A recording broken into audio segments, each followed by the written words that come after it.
नमस्ते बिटिया, हमेशा खुश रहो बिटिया। Namaste everybody. This is JV'n Dr. Ravi Jain, Assistant Professor, Department of Practice of Medicine, Faculty of Homeopathic Science in JAYOTI VIDYAPEETH University.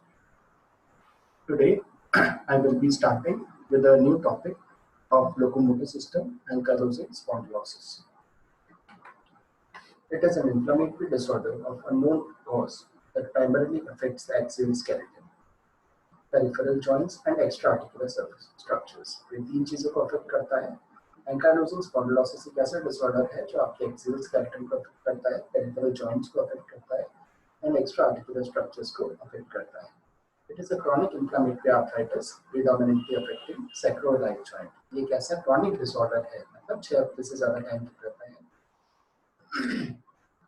that predominantly affects sacroiliac joint। यहाँ पे आप देख सकते हैं आपकी स्पाइन में क्या क्या चीजें हैं, नॉर्मल वर्टिब्रा है, फ्यूज्ड वर्टिब्रा है, and the spine which causes progressive fusion of the spine. तो एंकाइलोजिंग स्पॉन्डिलोसिस में बेसिकली क्या होता है कि यहाँ पे आपका जो नॉर्मल स्पाइन है उसका फ्यूजन हो जाता है, वापस में फ्यूज हो जाता है। फ्यूज होने की वजह से आपका जो मूवमेंट होता है वो रेस्ट्रिक्ट हो जाता है। ये आप देख सकते हैं यहाँ पे एक्सरे में किस तरह से दिखता है एंकाइलोजिंग स्पॉन्डिलोसिस। इसी वजह से इसको बैम्बू स्पाइन भी बोलते हैं। जो स्पाइन होता है आपको बैम्बू की जैसे दिखता है, that's why it is also known as bamboo spine disease. It belongs to the family of spondyloarthritis. ये बिलोंग करता है स्पॉन्डिलोआर्थराइटिस में। स्पॉन्डिलोआर्थराइटिस आल्सो इंक्लूड्स, स्पॉन्डिलोआर्थराइटिस में और कौन-कौन सी चीजें आती हैं? एंकाइलोजिंग स्पॉन्डिलोसिस तो होता ही है, इसके अलावा ऐसे स्पॉन्डिलोआर्थराइटिस मतलब जो आपकी स्पाइनल कॉर्ड है ना, उसके उसमें जो जॉइंट कंप्लीट होती है उसमें कौन-कौन सी डिजीजेस में हो सकती है वो सारी की सारी डिजीजेस स्पॉन्डिलोआर्थराइटिस के अंदर आती है, जिसमें रिएक्टिव आर्थराइटिस हो सकता है, सोरियाटिक आर्थराइटिस हो सकता है, एंटेरोपैथिक आर्थराइटिस हो सकता है, जुवेनाइल ऑनसेट स्पॉन्डिलोआर्थराइटिस हो सकता है, एंड डिफरेंशिएटेड स्पॉन्डिलोआर्थराइटिस हो सकता है। There are different types of spondyloarthritis, जिसमें कि दो मेन टाइप्स होते हैं, एक्सियल होता है और पेरिफेरल होता है। एक्सियल मतलब जो कि आपकी बॉडी के एक्सेस को अफेक्ट करता है, पेरिफेरल मतलब जो आपकी बॉडी के पेरिफेरीज को अफेक्ट करता है। एक्सियल में symptom affects the axial joint, इसके अंदर आपका चेस्ट होता है, स्पाइन होता है, हिप बोन होता है। पेरिफेरल स्पॉन्डिलोआर्थराइटिस में आपके पेरिफेरल जॉइंट्स होते हैं, जिसके अंदर आपके फिंगर्स होते हैं, नीज होते हैं और टोज होते हैं। Ankylosing spondylosis usually begins in the second और थर्ड डिकेड। इसका जो इंसिडेंस होता है, तो इंसिडेंस में एंकाइलोजिंग स्पॉन्डिलोसिस यूजुअली सेकंड और थर्ड डिकेड में पेशेंट्स में स्टार्ट होते हैं। मेल टू फीमेल जो रेशियो होता है वो 2:1 एंड 3:1 के बीच में होता है, मतलब मेल्स में डिजीज ज्यादा प्रीडोमिनेंट होती है, ठीक है, 2 to 3 times more common in males in comparison to females. It is commonly known as axial spondyloarthritis। हमने अभी देखा था पिछले फिगर में कि एक्सियल स्पॉन्डिलोआर्थराइटिस में क्या होता है, इसमें आपके चेस्ट, स्पाइन और हिप बोन अफेक्ट होती है। It also has an association with HLA-B27 antigen। तो एंकाइलोजिंग स्पॉन्डिलोसिस का एक बहुत इंपॉर्टेंट फीचर ये होता है कि इसमें HLA-B27 का एसोसिएशन आपको देखने मिलता है। HLA-B27 हमेशा याद रखें, एंकाइलोजिंग स्पॉन्डिलोसिस के अंदर अगर आपको देखना है तो आप HLA-B27 एंटीजन के बारे में जरूर लिखें, अदरवाइज आपका आंसर इनकम्प्लीट माना जाएगा। पैथोलॉजी, इसके अंदर क्या पैथोलॉजी इन्वॉल्व होती है? सैक्रोइलाइटिस इज द अर्लीस्ट मैनिफेस्टेशन। तो आपका सैक्रोइलाइक जॉइंट जो होता है यहाँ पे, उसका इन्फ्लेमेशन हो जाता है। That is the most earliest manifestation that you encounter in the case of ankylosing spondylosis. Knowledge of the pathology come from both biopsy and autopsy studies. तो इसमें क्या क्या चेंजेस आते हैं, इसकी जानकारी हमें कैसे मिलती है? बायोप्सी से भी मिलती है और ऑटोप्सी आफ्टर डेथ जो स्टडीज होती है उससे हमें देखने को मिलती है। क्या क्या चेंजेस होते हैं वो हम इस पीपीटी में आज समझने की कोशिश करेंगे। There is inflammatory granulation tissue in the paravertebral connective tissue। यहाँ पे क्या होता है, इन्फ्लेमेटरी ग्रैनुलेशन टिश्यू होता है पैरावर्टिब्रल कनेक्टिव टिश्यू के अंदर at the junction of annulus fibrosis and vertebral bone. इसे हम समझने की कोशिश करेंगे आने वाली स्लाइड्स में, क्या होता है एन्युलस फाइब्रोसिस, क्या होता है, कहाँ पे होता है, और वर्टिब्रल बोन कैसी दिखती है। So it is inflammatory granulation tissue. There is inflammatory granulation tissue in the paravertebral connective tissue at the junction of annular fibrosis and vertebral bone। ठीक है, यहाँ पे हम लोगों ने देखा है कि फ्यूजन हो जाता है, दो वर्टिब्रे आपस में फ्यूज हो जाती है। फ्यूज होने की वजह से क्या होता है कि उनका मूवमेंट रेस्ट्रिक्ट हो जाता है, पेशेंट बेंड नहीं कर पाता है। The outer annular fibrosus are eroded. इसकी जो एनुलस होता है, एनुलस क्या होता है, वर्टिब्रा में बाहर की तरफ का स्ट्रक्चर होता है। ये देखिए, ये एनुलस फाइब्रोसिस है, ये आपकी वर्टिब्रल कॉलम है, वर्टिब्रा एक सिंगल वर्टिब्रा इसमें इंटरवर्टिब्रल डिस्क है और ये एनुलस फाइब्रोसिस, ठीक है। तो ये एनुलस फाइब्रोसिस होता है जिसकी हम बार बार बात कर रहे हैं, एनुलस फाइब्रोसिस।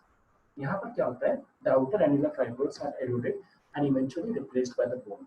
तो ये जो एनुलर फाइब्रोस होते हैं बाहर वाले जो हमने अभी देखे वो रिप्लेस हो जाते हैं, वो इरोड हो जाते हैं और रिप्लेस बाय बोन। तो यहाँ पे आप देखिए, यहाँ पे जो है एनुलर फाइब्रोस बोन से रिप्लेस होते हैं, forming the beginning of syndesmophyte. इसमें क्या बना देते हैं, सिंडेस्मोफाइट बना देते हैं। Syndesmophyte then grows by continued endochondral ossification. इसमें क्या होता है, आपका जो कार्टिलेज होता है, एंडोकॉन्ड्रल मतलब जो आपका अंदर कार्टिलेज होता है उसका भी ऑसिफिकेशन हो जाता है and ultimately bridging the axial vertebral bodies. तो इसकी वजह से जो सात की वर्टिब्रल बॉडीज होती हैं वो आपस में फ्यूज हो जाती हैं। आप इस फिगर में देख सकते हैं किस तरह से फ्यूजन हो रहा है यहाँ पे, है ना, किस तरह से फाइबर्स एरोड हो रहे हैं एनुलस के, उसके अलावा क्या ऑसिफिकेशन हो रहा है और आपकी दो वर्टिब्रल फ्यूज हो रहे हैं, ठीक है। तो यहाँ पे एनुलस फाइब्रोसिस पूरी की पूरी जो आपकी वर्टिब्रल कॉलम है उसमें इस तरह से फ्यूजन होने लग जाता है, ठीक है। Then ascending progression of this process leads to bamboo spine। तो ये जब प्रोसेस आपका आगे बढ़ता है, मैंने आपको एक्सरे में बताया था, एकदम बैम्बू स्पाइन, जो बैम्बू होता है ना, बांस होता है, बांस के जैसे आपका स्पाइन एक्सरे में नजर आता है, इसलिए इस डिजीज को बैम्बू स्पाइन डिजीज भी बोलते हैं। Other lesions in the spine include, spine में और क्या क्या लीजन्स आपके हो सकते हैं, यहाँ पे डिफ्यूज ऑस्टियोपोरोसिस हो सकता है आपका, ठीक है। डिफ्यूज ऑस्टियोपोरोसिस आपको देखने को मिल सकता है। Erosion of the vertebral bodies at the disc margin, जो डिस्क मार्जिन होते हैं, वर्टिब्रल डिस्क है उसके मार्जिन्स पे आपकी वर्टिब्रल बॉडीज का इरोजन होने लग जाता है, स्क्वायरिंग होने लग जाती है, जो आपकी वर्टिब्रल बॉडीज है वो स्क्वायर शेप में आने लग जाती है और बैरलिंग ऑफ द वर्टिब्रल मतलब बैरल शेप में होने लग जाती है। तो बेसिकली यहाँ पे आपकी जो भी वर्टिब्रल बॉडीज हैं उनका इरोजन होने लग जाता है। Inflammation and destruction of the disc bone border। तो यहाँ पे जो आपका डिस्क बोन बॉर्डर होता है, जो वर्टिब्रल डिस्क का जो बोन है उसका जो बॉर्डर होता है उसमें इन्फ्लेमेशन हो जाता है, उसका डिस्ट्रक्शन स्टार्ट हो जाता है। The inflammatory arthritis of the apophyseal facet joint is common। तो यहाँ पे बेसिकली आपको जो एपोफाइसियल फैसेट जॉइंट होता है उसका इन्फ्लेमेटरी आर्थराइटिस बहुत कॉमन हो जाता है। तो दो चीजें हम लोग यहाँ पे देख रहे हैं, आपने सारी स्लाइड्स पढ़ी उसमें दो चीजें निकल के आ रही है, इन्फ्लेमेशन हो रहा है और दूसरा इरोजन हो रहा है। जो आपकी वर्टिब्रल कॉलम है उसका इन्फ्लेमेशन भी हो रहा है, इरोजन भी हो रहा है और दो वर्टिब्रल बॉडीज के बीच में उनका फ्यूजन हो रहा है जिसमें सिंडेस्मल फाइबर बन रहे हैं और उसके वजह से आपकी जो वर्टिब्रल कॉलम है वो आपस में फ्यूज हो रहा है, जिसके वजह से वो क्या है, बैम्बू स्पाइन के लाइक अपीयरेंस हमें यहाँ पे देखने को मिल रही है। Sorry. Erosion of the joint cartilage by pannus is followed by bony ankylosis। तो पहले pannus formation होता है और उसके बाद में क्या होता है, bony ankylosis मतलब बोन का फ्यूजन हो जाता है।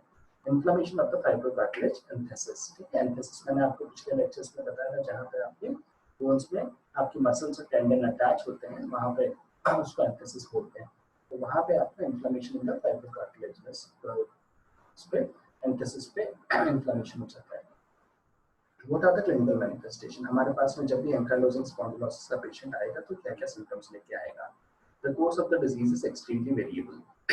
जो डिजीज होती है, जो पेशेंट हमारे पास में आता है वो बहुत सा वेरिएबल कोर्स ऑफ सिम्टम्स लेकर आता है, रेंजिंग फ्रॉम, उसमें माइल्ड स्टिफनेस भी हो सकती है, बहुत हल्की स्टिफनेस, पेशेंट आके बोलता है कि मैं स्टिफनेस महसूस करता हूँ, स्टिफनेस फील करता हूँ, जो कि नॉर्मल रेडियोग्राफ में नॉर्मल दिखते हैं। जो आपने रेडियोग्राफ कराया, एक्सरे कराया, उसमें कोई फाइंडिंग नहीं मिलती है आपको।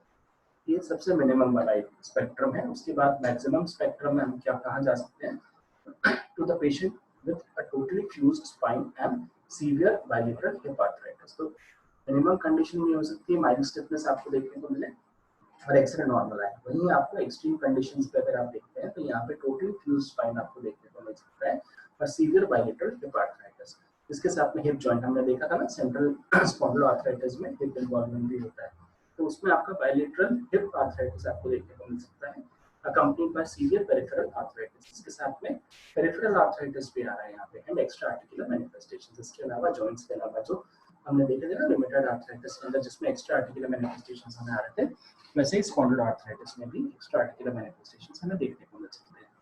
तो कॉन्स्टिट्यूशनल सिम्टम्स, यहाँ पे कुछ कॉन्स्टिट्यूशनल सिम्टम्स होते हैं जो कि दैट इंक्लूड्स फीवर, पेशेंट को बुखार आ सकता है, फटीग हो सकता है और वेट लॉस हो सकता है। तो बुखार के साथ में पेशेंट आ सकता है जॉइंट कंप्लेन लेके, फटीग हो सकता है, वेट लॉस भी हो सकता है।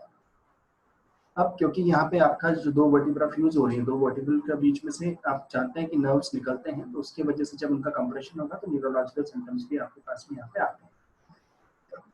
तो the neurological complaints related to the spina fracture और डिसलोकेशन। तो इसमें न्यूरोलॉजिकल कॉम्प्लिकेशंस आपको देखने को मिल सकते हैं, किस वजह से होते हैं, स्पाइनल फ्रैक्चर और डिसलोकेशन की वजह से। एटलेंटोएक्सियल सबलक्सेशन, अगर आपका एटलेंटोएक्सियल जॉइंट है उसका सबलक्सेशन हो गया तो उसकी वजह से आपको न्यूरोलॉजिकल कॉम्प्लिकेशंस हो सकते हैं। This can lead to spinal cord compression, spinal cord compression उसका हो जाता है, एंड कॉर्डा इक्वाइना सिंड्रोम, इसकी वजह से कॉर्डा इक्वाइना सिंड्रोम भी हो सकता है। The symptoms of the disease are usually first noticed in the late adolescence or early childhood। तो ये जितने भी symptoms हमारे पास में आते हैं जिसके बारे में हमने बात करी है, वो सब कब दिखाई देते हैं, या तो लेट एडोलेसेंस में दिखाई देते हैं या फिर अर्ली एडल्टहुड में दिखाई देते हैं। तो ये एक ऐसी जो हमने बात की सेकेंड और थर्ड डिकेड ऑफ लाइफ, वहाँ पर इसके सबसे ज़्यादा सिम्टम्स दिखाई देते हैं। तो इनिशियल सिम्टम्स सबसे पहले शुरुआत में जब भी डिजीज स्टार्ट हुई है उस टाइम सबसे पहले सिम्टम्स कौन से डेवलप होते हैं, एंकाइलोजिंग स्पॉन्डिलोसिस में उसकी बात करते हैं हम यहाँ पे। देयर इज डल पेन होता है, डल पेन होता है विद इंसीडियस ऑनसेट, धीरे धीरे डल पेन शुरू होता है किसी भी इंडिविजुअल में। Felt deep in the lower lumbar और ग्लूटियल रीजन, जो पेन होता है वो आपको लोअर लंबर रीजन में या फिर ग्लूटियल रीजन के अंदर फील होता है। It is accompanied by low बैकएक, morning stiffness, सुबह सुबह जैसे ही पेशेंट उठता है तो उसके लोअर कमर में दर्द रहता है और साथ में मॉर्निंग स्टिफनेस रहती है up to a few hours duration, जो कि कुछ घंटों तक रहती है। बैकएक हुआ उसके साथ में स्टिफनेस हुई जो कि कुछ घंटों तक रहती है, and that improves with the activity. तो जैसे ही पेशेंट चलना फिरना शुरू करता है उस एक्टिविटी के साथ में उसकी स्टिफनेस कम हो जाती है, एंड रिटर्न्स फॉलोइंग इनएक्टिविटी। जैसे ही पेशेंट बैठ जाता है तो बैठने से वो तकलीफ उसकी स्टिफनेस वापस से डेवलप हो जाती है। Complaints are worse rest, better by motion is ankylosing spondylosis. इसमें बैकएक की बात कर रहे हैं। Within the few months, the pain become persistent and bilateral। जैसे जैसे समय निकलता जाता है वैसे वैसे ही जो पेन होता है वो bilateral हो जाता है, दोनों साइड को अफेक्ट करता है, तो persistent हो जाता है, मतलब लगातार बना ही रहता है, कुछ भी करो चाहे पेशेंट बैठे चाहे चले उसका पेन लगातार ही बना रहता है। Nocturnal exacerbation of pain often forces the patient to rise and move around। कई बार हम देखते हैं कि हमारे पास में पेशेंट आके बोलता है रात में दर्द इतना ज्यादा हो जाता है कि मुझे उसकी वजह से उठ के बैठना पड़ता है और चलना पड़ता है, अगर मैं नहीं चलूँ तो मेरे को दर्द में आराम नहीं मिलता, मेरा दर्द बहुत ज़्यादा होता है, और उस दर्द से रिलीफ पाने के लिए मैं रात में उठ के बैठ जाता हूँ, चलने लग जाता हूँ, चलने से मुझे कुछ आराम मिलता है। अगर पेशेंट ऐसा बोलता है कि बैक में पेन है, रात में ज़्यादा हो रहा है, मुझे उठ के बैठना पड़ता है, रात में घूमना पड़ता है, चलना पड़ता है, तो ज़रूर से एक बार एक्सरे कराइए, एंकाइलोजिंग स्पॉन्डिलोसिस हो सकता है। There is bony tenderness at the costosternal junction। Costosternal junction में बोनी टेंडरनेस हो सकती है, यहाँ पे स्पाइनस प्रोसेस में हो सकता है, iliac crest, greater trochanters, ischial tuberosity, tibial tubercles and heels में कंपनी बैक पेन और स्टिफनेस। तो जो आपके बैक पेन हो रहा है उसके साथ में और भी कई सारे जॉइंट्स हैं जिनका इन्वॉल्वमेंट हो सकता है जहाँ पे बोनी टेंडरनेस आपको देखने को मिल सकती है, जिसमें कॉस्टोस्टर्नल जंक्शंस होते हैं, स्पाइनस प्रोसेस है, iliac crest, greater trochanters, ischial tuberosity, tibial tubercles and heels. तो ये सब चीजें आपके बैकिंग और स्टिफनेस के साथ में अकम्पनी कर सकते हैं। Hip and shoulder arthritis is considered to be the axial disease. तो हमने जहाँ पे एक्सियल डिजीज का फोटोग्राफ देखा था, इमेज देखी थी, वहाँ हमने देखा था हिप जॉइंट भी इन्वॉल्व हो रहा था यहाँ पे, और सेंट्रल पार्ट में ही आपका शोल्डर जॉइंट भी इन्वॉल्व हो जाता है। तो हिप एंड शोल्डर आर्थराइटिस अगर आ रहा है तो वो भी जो एक्सियल डिजीज है, एक्सियल स्पॉन्डिलोआर्थराइटिस, उसको उसका पार्ट माना गया है। The severe isolated hip arthritis or the bony chest pain may be the presenting complaint। यहाँ पे आपका जो है वो severe isolated hip arthritis और bony chest pain, ये जो दो चीजें हैं ये आपके associated complaint, presenting complaint के साथ में हो सकती है। सिर्फ हिप जॉइंट में पेन हो रहा है ये आपको डिस्टिंग्विश करना पड़ेगा ऑस्टियोआर्थराइटिस के साथ में, और बोनी चेस्ट पेन, दोनों की एज ग्रुप बिल्कुल डिफरेंट है। यहाँ पे आपको एडोलेसेंस सेकंड और थर्ड डिकेड में होता है, जबकि ऑस्टियोआर्थराइटिस आपको लेट एज में होता है। ठीक है, वही रूमेटॉइड आर्थराइटिस आपका बायलेटरली सिमेट्रिकल होगा, सिम्टम्स बहुत तेजी से आएंगे वहाँ। यहाँ पे स्लो इंसीडियस ऑनसेट होता है एंकाइलोजिंग स्पॉन्डिलोसिस के अंदर। और the bony change chest pain में भी the presenting complaint. Arthritis of the peripheral joint other than the hips and shoulders are asymmetric. तो देखो मैंने आपको बताया रूमेटॉइड आर्थराइटिस में सिमेट्रिकल पेन होंगे, जबकि एंकाइलोजिंग स्पॉन्डिलोसिस में अगर आर्थराइटिस है तो एसिमेट्रिकल पेन होंगे यहाँ पे। Arthritis of the peripheral joints other than the hips and shoulders are asymmetric. Extra articular findings के अंदर इसमें क्या आता है, जॉइंट के अलावा जो बाहर की फाइंडिंग्स है उसमें हमें क्या क्या मिलता है, एक्यूट एंटीरियर यूबियाइटिस हमें देखने को मिलता है, आपको 40% ऑफ द पेशेंट। एओर्टाइटिस आपको मिल सकता है, एओर्टिक इनसफिशिएंसी हो सकती है, जीआई इन्फ्लेमेशन हो सकता है, cardiac conduction defects, amyloidosis, bilateral upper lobe pulmonary fibrosis. तो ये सारे के सारे आपको एक्स्ट्रा आर्टिकुलर फाइंडिंग्स हो सकती है। एक बार वापस सुन लेते हैं इसको। Extra articular findings include acute anterior uveitis in up to 40% of the patient, aortitis हो सकता है यहाँ पे, aortic insufficiency, GI inflammation, cardiac conduction defects, amyloidosis, bilateral upper lobe pulmonary fibrosis. ये सारे के सारे आपके, इसमें हमने क्लिनिकल मैनिफेस्टेशन में आर्टिकुलर मैनिफेस्टेशंस भी देख लिया और एक्स्ट्रा आर्टिकुलर मैनिफेस्टेशंस भी देख लिया। अब एक्स्ट्रा और जस्टा आर्टिकुलर पेन कहाँ पे हो सकता है? Can be due to enthesis. Enthesis कहाँ बताया था? बोन पे जहाँ फ्यूजन होता है आपका टेंडन और मसल का, वो जगह एंथेसिस ड्यू टू एंथेसाइटिस। तो वहाँ पे अगर इन्फ्लेमेशन हो जाएगा तो that is known as enthesitis. That is inflammation at the insertion of tendon और लिगामेंट। तो जहाँ टेंडन और लिगामेंट का इंसर्शन हो रहा है वहाँ पे वो एंथेसिस कहलाती है, उस जगह का inflammation is called enthesitis into the bone. Frequently affects the greater trochanter. वो किसको अफेक्ट करता है सबसे ज्यादा? Frequently it affects the greater trochanter. Iliac crest को अफेक्ट करता है, ischial tuberosities को अफेक्ट करता है और tibial tubercles एंड heels को अफेक्ट करता है। ठीक है, affect the greater trochanter, iliac crest, ischial tuberosity and tibial tubercles and heels, इन सबको ये अफेक्ट करता है। यहाँ पर ये एंथेसाइटिस हो सकता है जिसकी वजह से पेशेंट को पेन होता है। Chest pain occurs from the involvement of thoracic, skeleton and muscular insertions. तो जो आपके thoracic skeleton और muscle insertions है उसके वजह से आपको chest pain भी यहाँ पे पेशेंट में देखने को मिल सकता है। Physical examination, आप physical examination में पेशेंट को क्या करवाते हो? There is tenderness over the involved joints. तो जो भी involved joint है वहाँ पे tenderness मतलब they are painful to touch. There is diminished chest expansion. जो chest expansion में पेशेंट का diminish हो जाता है, जब भी पेशेंट सांस लेता है तो उसका चेस्ट कम एक्सपैंड होता है because of pain. Loss of spinal mobility, क्योंकि वहाँ पे फ्यूजन हो गया दो वर्टिकल कॉलम के बीच में, जो वर्टिकल उनका फ्यूजन हो गया, इस वजह से जो आपका स्पाइनल कॉर्ड होता है उसका मूवमेंट कम हो जाता है, इस वजह से लॉस ऑफ स्पाइनल मोबिलिटी हो जाती है with limitation of anterior and lateral flexion. तो उसकी वजह से आपका एंटीरियर और लेटरल फ्लेक्शन कम हो जाता है and extension of the lumbar spine end of the chest expansion. ना तो आप एंटीरियरली झुक पाते हैं, ना लेटरल फ्लेक्शन हो पाता है और ना ही आपका एक्सटेंशन हो पाता है स्पाइन का, और उसके साथ में chest expansion भी नहीं हो पाता है।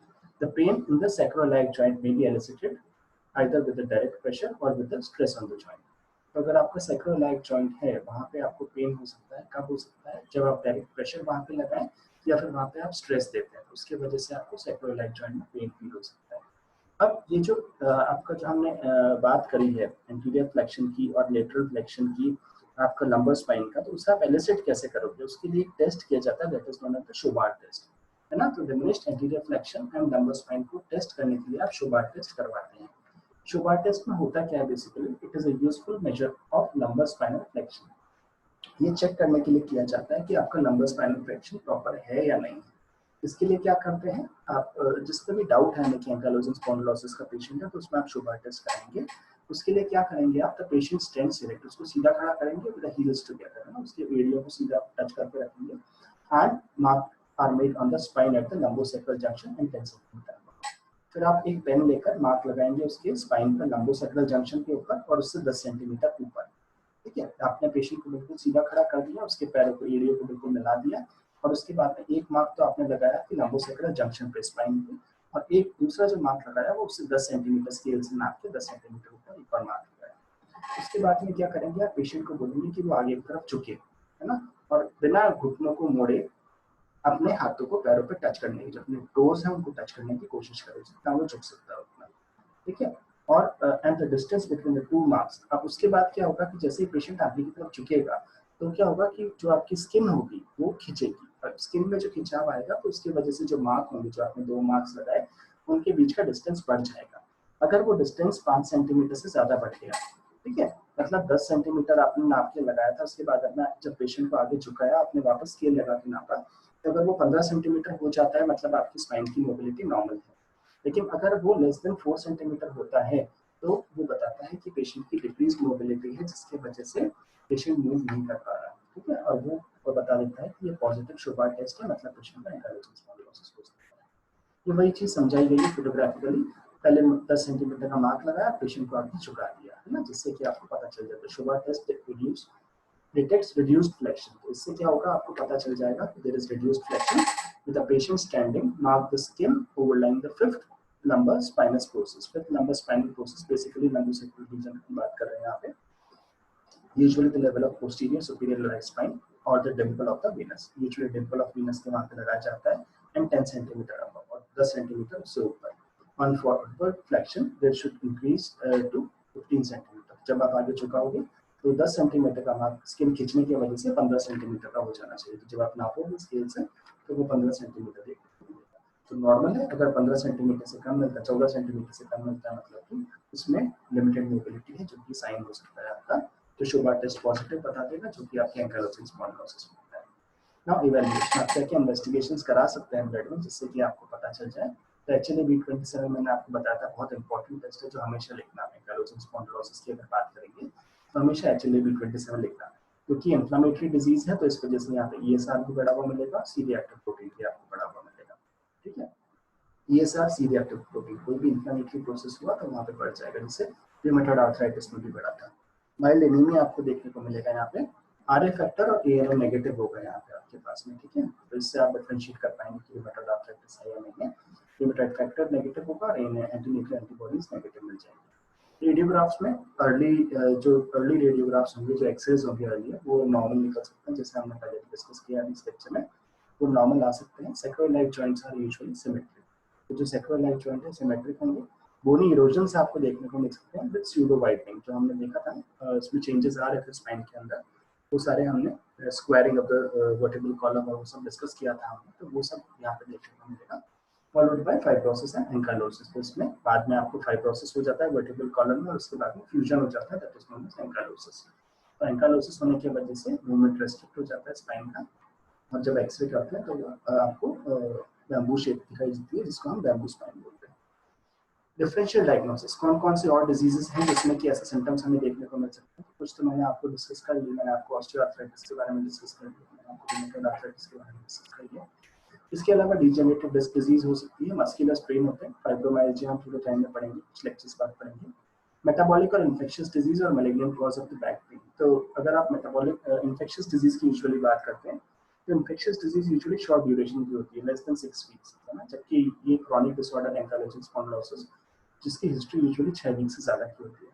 एंड डिफ्यूज इडियोपैथिक स्केलेटल हाइपरोस्टोसिस, ठीक है, तो ये हो सकता है इडियोपैथिक हाइपरोस्टोसिस, मतलब बिना किसी कारण के ही आपके बोन फ्यूजन हो रहा है, ठीक है, ऑसिफिकेशन हो रहा है। तो इडियोपैथिक होता है तो उसका आप कॉज नहीं ढूंढ पाते, जब कुछ नहीं मिलेगा तब तो उसकी बात करें।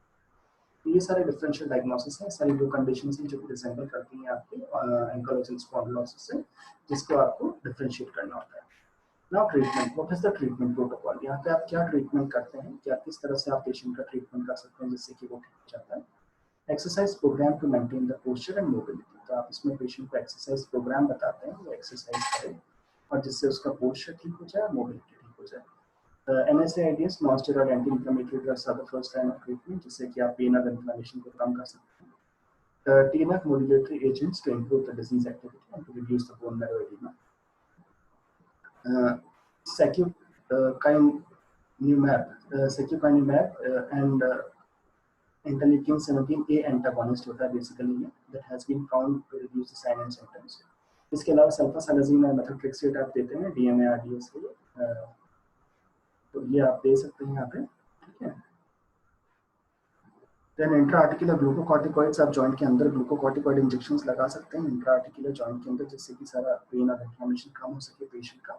और जब आपको किसी भी तरह से आराम नहीं मिलता, जब भी आप रूमेटॉइड जॉइंट डिजीज की बात करेंगे, तो ट्रीटमेंट को हमेशा 3 पार्ट्स में डिवाइड कर लीजिएगा, non pharmacological, pharmacological and surgical, ठीक है। जब भी कोई भी आप डिजीज पढ़ेंगे, आप आर्थराइटिक डिजीज पढ़ेंगे, कोई भी जॉइंट डिजीज पढ़ेंगे, तो उसका ट्रीटमेंट हमेशा 3 पार्ट्स में डिवाइड कर लीजिए। पहला नॉन फार्माकोलॉजिकल में जिसमें आप एक्सरसाइजेस बताते हैं, जिसमें आप असिस्टेंट एड्स यूज करते हैं, जैसे छड़ी वगैरह यूज करते हैं, पेशेंट को एजुकेट करते हैं, उसका वेट लॉस करवाते हैं, अगर वो 10-20 पेशेंट है तो ये सारा का सारा नॉन फार्माकोलॉजिकल में चला जाएगा। कोई भी डिजीज हो XYZ आपके जॉइंट से रिलेटेड, है ना, इसमें नॉन फार्माकोलॉजिकल में ये सब आएगा। अगर नॉन फार्माकोलॉजिकल से आपको आराम नहीं मिल रहा है तो फिर आप फार्माकोलॉजिकल थेरेपी में जाते हैं। यहाँ पे फार्माकोलॉजी में हमारे पास NSAIDs है, TNF मॉड्यूलेटरी एजेंट्स हैं, और sulfasalazine, methotrexate, DMA RDS, intraarticular glucocorticoids, ये सब चीजें हम देखते हैं, ठीक है, फार्माकोलॉजिकल में दवा दी जा रही है। अब आपको अगर नॉन फार्माकोलॉजिकल से भी आराम नहीं मिल रहा, फार्माकोलॉजिकल से भी आराम नहीं मिल रहा, तो फिर उस केस में क्या करेंगे। अगर आपका जॉइंट रेस्ट्रिक्शन ज़्यादा हो रहा है, बहुत ज़्यादा आपकी जो बोन फ्यूजन हो रहा है, तो उस केस में उसकी वजह से अगर तकलीफ हो रही है तो आपको फिर सर्जरी पे जाना पड़ता है, पेशेंट को सर्जरी एडवाइस करनी पड़ती है। तो surgery for the severely affected joint और डिफॉर्म जॉइंट, तो उस केस में आपको सर्जिकल इंटरवेंशन लेना पड़ेगा, अदरवाइज आपको न्यूरोलॉजिकल सिम्टम्स भी आने लगते हैं. So this was all about ankylosing spondylosis. I believe you have understood a lot about it. अभी तक हमने काफ़ी सारे टॉपिक्स यहाँ पे लोकोमोटर सिस्टम में पढ़े हैं एक-एक करके. ठीक है, हमने ऑस्टियोआर्थराइटिस पढ़ा, हमने रिमेटॉइड आर्थराइटिस पढ़ा, आज हमने एंकाइलोजिंग स्पॉन्डिलोसिस पढ़ा. नेक्स्ट हम जो पढ़ने वाले हैं वो रिएक्टिव आर्थराइटिस होगा. तो अब नेक्स्ट मैं समझता हूँ कि आज का लेक्चर आपको थोड़ा सा समझ आया है. अगर आपको कुछ समझ नहीं आता तो आप कमेंट बॉक्स में डाल सकते हैं. जो भी प्रॉब्लम आपको है तो हम लोग प्रॉब्लम सॉल्विंग क्लास में उसके बारे में डिस्कस करेंगे और उसको समझने की कोशिश करेंगे. So be prepared for the reactive arthritis in the next lecture. This session was powered by Digital Version 2.0 JAYOTI VIDYAPEETH University. I hope you are satisfied with my digital session. If you have any query, please mention in the comment box. I'll try to respond. So thank you very much. This was all for today. Let's meet in the next lecture tomorrow. Till that time, have a good day. Namaskar.